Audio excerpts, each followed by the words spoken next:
Hey guys, welcome back to another episode of our E36 drift car build.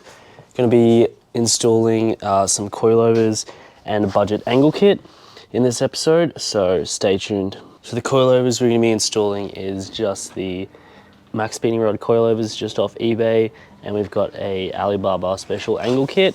So it should do the job, basically replaces the lower control arms, replaces the tie rod, and also you have a little adapter here for the knuckle. Just gonna get cracking on starting on the rear of the car just by jacking it up and replacing the shocks and the springs.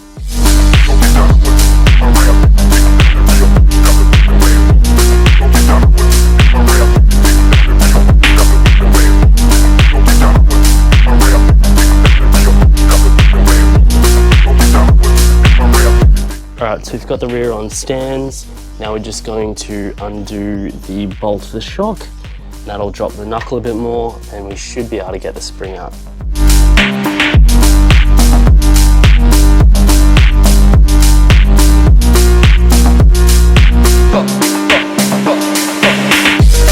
we've just got the new spring in. Just from my experience, the ride height's pretty good just to run no adjusters. I think having this as well in will help a little bit. Usually the ride height's pretty good with just no spring adjusters. So now we just want to move on to removing this rear shock. Just because it's a vert, the shock nuts are here. So I've just propped up the soft top like that, so I can get in here. Just have to take this cover off, and then the two bolts are there. Just with putting in the new shock, one thing I'm going to add is these reinforcement plates. They just sit on the top like so, just because the 36 is notorious for cracking the strut towers, so hopefully this will keep it nice and strong.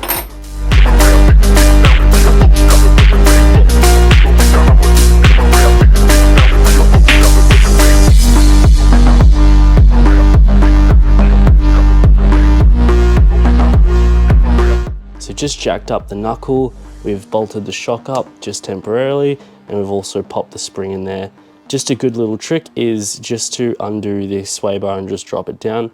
That way you can work on both sides and not have each side being attached together, making it harder. Just gonna go ahead and torque everything to spec that we've touched, and then we'll just drop it down and she'll be good to go on the rear. So we've got the rears installed. You can see she's sitting a lot more lower. Actually got a decent amount of tuck now on the 17s. I'm just gonna get cracking on the front now. A little bit more trickier. What we're gonna aim to do is just undo basically the whole hub assembly, undo the shock, undo the lower control arm, and undo the brakes and stuff. That way you can take out the knuckle all as one and put the coils and the arms all on as one piece.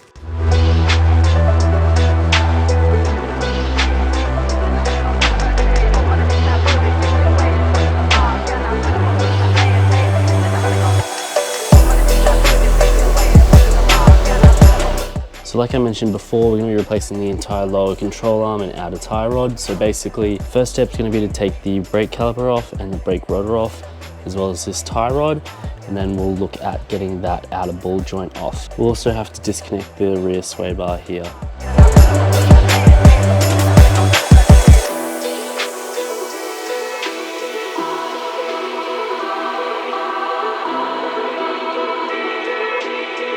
The ball joint in there is being a little bit stubborn. What we're actually going to do is just going to take the shock out, undo these bolts under the top, and then hopefully we'll be able to hold the knuckle and then bash the control arm. I've found in the past that usually does the trick. There's just not enough room in the engine bay just to be able to smash the ball joint itself, but this should do the trick.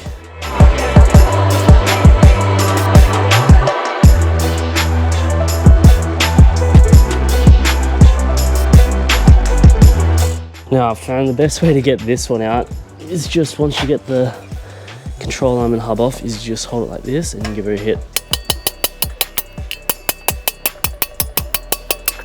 This one's really stubborn. There you go.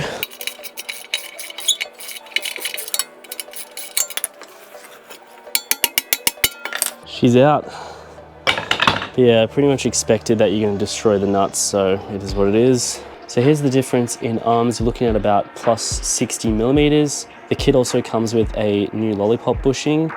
Basically, you can adjust the caster by screwing this in and out. We've set it to the lowest because it's basically the equivalent of running an offset caster bushing in this lollipop. But yeah, it's pretty much one piece. There's obviously not going to be any play in it, but yeah, we'll see how we go. If we do want a little bit of play in the future, we could always swap in poly bushings. The kit also doesn't really come with instructions. I'm pretty sure I've got it the right way around. This is the longer bolt on this side because this one's obviously longer, and this one is the shorter one because that's the side that goes to the knuckle. All right, so now we're just going to continue with installation, which is basically the reverse of what we've done. So we're just going to chuck in the control arm first. We'll jack it up, hold it in place, then we'll attach all the tie rods, the knuckle, the coilover, and the lollipop bushing.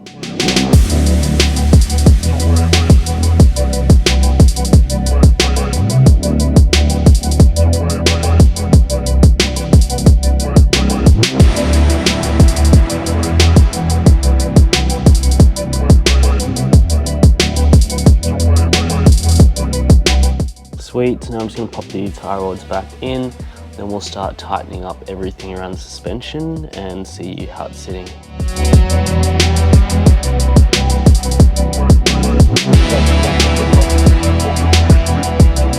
Alright, so we've just put everything back together. It was a bit of a struggle. We actually had to go back to the E36 inner tie rods, but everything's basically fitted up. You just got to tighten up the suspension and she's good to go. Here's the comparison. So that's the side with just stocko arms, and this is what the other side looks like. So yeah, a lot more camber. Just going to move on to the other side now. Probably not going to explain much and just chuck it on time lapse because you've pretty much seen me explain it already. Just going to smash out the other side now. Should be really quick because I've already popped the ball joint out and the tie rod's loose. It's getting a bit dark and I actually broke my light, so we'll just see how we go with the camera light.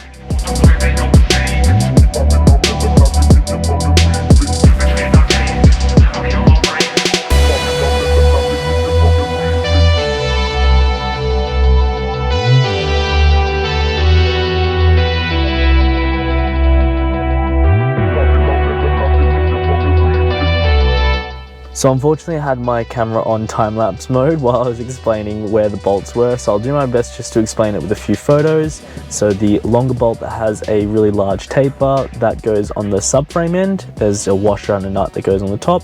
And then on the other side, just before you pop the nut in, there goes a little sort of washer spacer thing. That way it just sandwiches the Heim joint in there. The smaller bolt has a slight taper on the top. That goes on top of the hub with a washer and a nut, and then there's a conical washer that goes between the angle adapter and the lower control arm. With that, it's got a bigger side and a smaller side. The bigger side goes towards the angle adapter just because that would limit the Heim joint from moving, and then there's just a washer and a nut on the other side.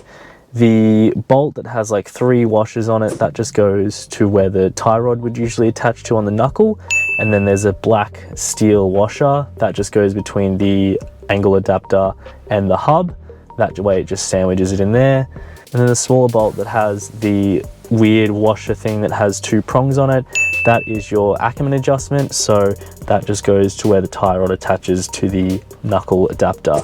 I tried my best just to clear it up. It's just really hard, obviously, because I don't have the parts in front of me, but hopefully this helps you guys out. So we've taken her for a test drive. She seems to be working all good. You can tell the suspension's definitely a little bit stiffer.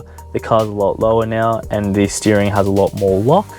But I have a guess, probably be about maybe 60 degrees lock, which is pretty good for, you know, being a budget angle kit. So the next thing we're gonna need to do is get a wheel alignment. Obviously the camber and toe is only adjusted by eye just to get us there.